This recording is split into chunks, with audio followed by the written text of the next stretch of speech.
देखिए, मैं उस ऑपोजिशन का हिस्सा नहीं हूँ और वो क्या करते हैं क्या नहीं करते वो जाने, उनका काम जाने।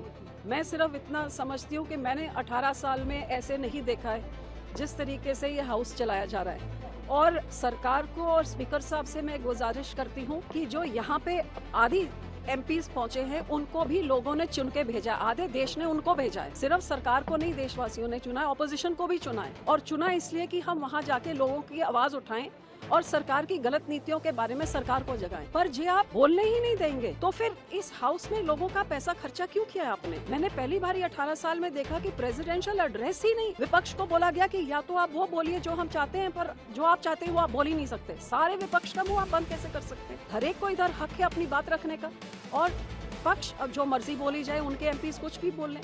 तो कभी आप सारे एमपीज को बाहर निकाल के 145 एमपीओ को बाहर निकाल के आप बिल पास कर देते हैं, कभी आप ऐसे प्रेसिडेंशियल एड्रेस में बोलने नहीं देते। अब इतना जरूरी चीज है यूएस टैरिफ डील में जो मिसलीड किया गया देशवासियों को, जहां सीधे सीधे व्हाइट हाउस के इसमें बोला है कि इंडिया ने सारे टैरिफ्स, एनिमल फीड बनता है, एनिमल फीड में उधर गेहूं, मक्का, राइस, ये सब उसमें जाता है। एथेनॉल में से, कई सारे फ्रेश फ्रूट्स में से, नट्स में से, सब में से जीरो टैरिफ कर दिया है। तो वो जो एक सेफ गार्ड होती थी, आपने तो एंट्री दे दी। और किसान, अब एप्पल वाले किसान पूछे पहाड़ों में क्या किसान, हिंदुस्तानी एप्पल का क्या हुआ जब से विदेशी एप्पल आया है? तो उन देशों में तो किसानों को 80-80, 85% तक सब्सिडाइज करते हैं। देश के किसानों को बर्बाद करके देश आबाद नहीं कर सकते।